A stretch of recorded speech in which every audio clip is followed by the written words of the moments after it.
प्रिय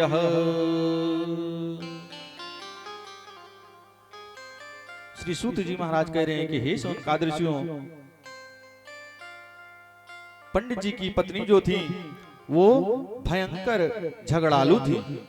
जब तक दो चार पड़ोसी से लाठी चार्ज नहीं कर रही थी तब तक उनको भोजन नहीं हजम होता था। जब तक 4-6 व्यक्ति से उनकी लड़ाई ना हो जाए तब तक वो अपने घर में भोजन नहीं खाती थी। और क्या काम था? कह रहे हैं 4-6 पड़ोसन से बैठ के केवल दिन भर दूसरों की चुंगली प्रपंच करना, बस उनका यही काम था। खाना खा लिया और खाना खा के पड़ोसियों के मध्य में विराजित होके केवल दूसरों का प्रपंच करना उनका एक ही काम था।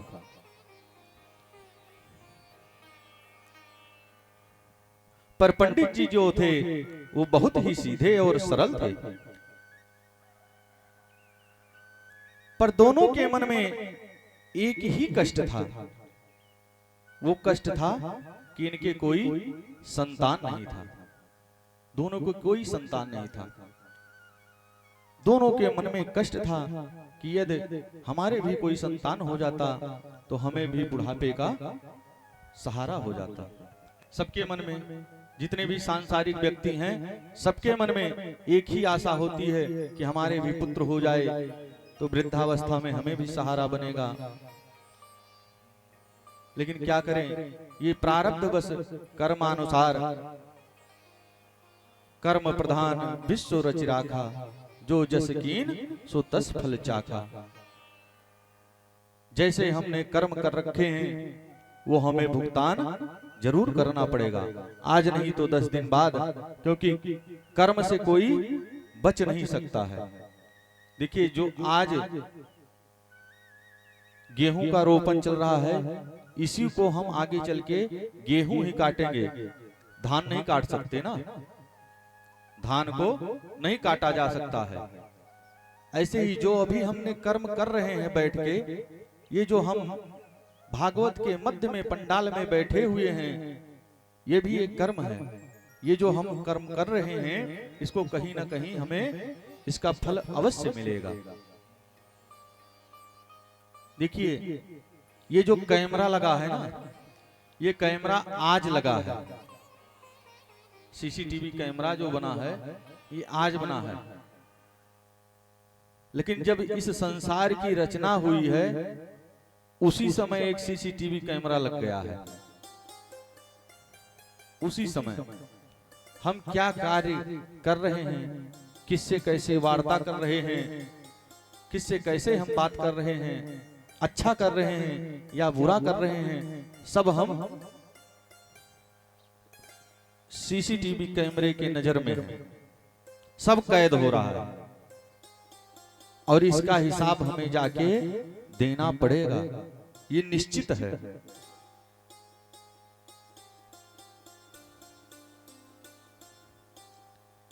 एक दिन पंडित जी के मन में पीड़ा हुई और वो घर को छोड़ के वन की ओर चले गए।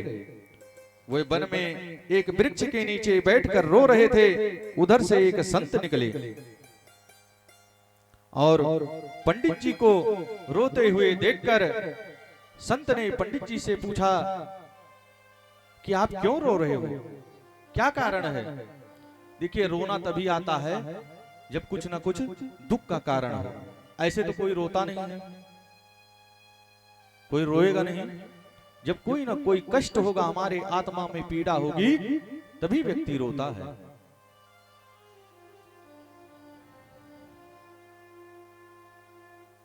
पंडित जी महाराज कहते हैं, कथम रोदे विप्रम त्वं काते चिंता बलीयसहि वदस्तं सत्वरं महं स्वस्थ दुखस्य कारणम्।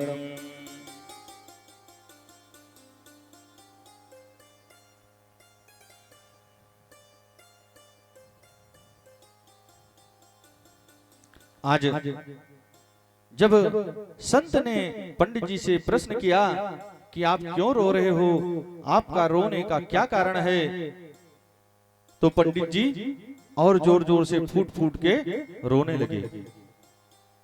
देखिए, जब हम दुखी हो, रो रहे हो ना, कोई आ जाए हमारे पास पूछने के लिए हालचाल, तो वो अंदर से और रोना आता है, अंदर से और रोना आता है। पंडित जी फूट फूट के रोने लगे और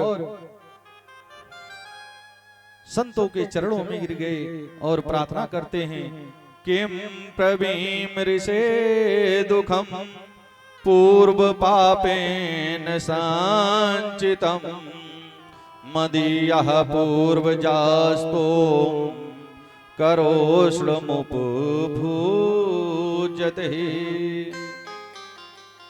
पंडित जी कहते हैं कि महाराज, न जाने पूर्व काल में कितना पाप मैंने किया था,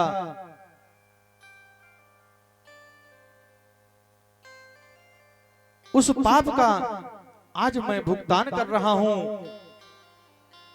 जो मैंने पहले समय में पाप किया था, उसका इस जन्म में मैं भुगतान कर रहा हूं। कहते हैं कि हम हैं, हमारे कोई संतान नहीं है, और मेरे घर में जो मैं गाय खरीद के लाता हूं, वो गाय भी नहीं संतान रह जाती है।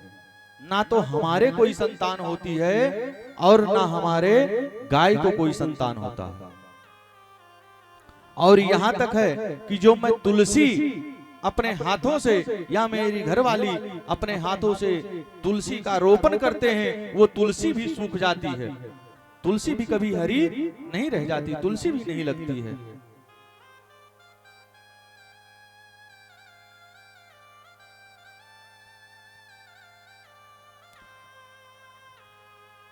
और पंडित जी की इस प्रकार की बात सुनकर संत जी पंडित जी को समझाने लगे, मोक्षा ज्ञानम प्रजारूपम बलिष्ठा कर्मणो गति विवेकम तो समासाध्य तेज संसार वासनम। संत जी पंडित जी से कहते हैं कि हे ब्राह्मण, क्या बेटा और बेटियों के चक्कर में पड़ा हुआ है, कोई किसी का साथ नहीं देता है। कितने भी पुत्री हो जाएं या कितने भी पुत्र हो जाएं, अंत समय में साथ में आने वाला कोई नहीं है, साथी कोई नहीं है। धन का साथी सब कोई। बहुत जगह तो ऐसा होता है कि पिता को जलाया भी नहीं जाता है, उससे पहले घर का बंटवारा प्रारंभ हो जाता है। अस्थि घर में पड़ी हुई है, बंटवारा पहले करना है। फिर किस पुत्र और पुत्री के लिए रो रहा है, ये सब नश्वर है। भगवान के श्री चरणों में रहो, जिससे तुम्हें परम आनंद की प्राप्ति होगी।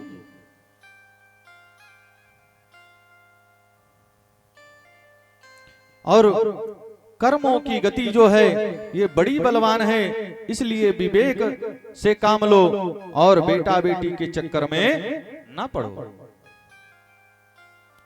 पंडित जी बोले, महाराज बेटों की आवाज सुनकर इतना आनंद आता है और मुझसे कोई बात करने वाला नहीं है। यदि कोई घर में बालक होता तो हम भी उसके साथ में खेलते। देखिए, कितना भी वृद्धावस्था में व्यक्ति पहुंच जाए, लेकिन उसके घर में यदि कोई भी बालक है तो वो भी बुढ़ा व्यक्ति भी बालक बन जाता है। उसको खिलाने के चक्कर में उसके साथ में खेलने लगता है। जब बालक आगे आगे दौड़ता है तो पिता भी उसको पकड़ने के लिए पीछे पीछे दौड़ता है, मानो आज वो भी बालक ही बन गया है। और सबके मन में एक ही आशा लगी होती है, एक ही चीज आदमी सोचता है कि यदि हमारे भी संतान होगा तो जो ये धन है अच्छे से उनको सौंप के हम भी जा सकते हैं। सबके मन में आशा होती है।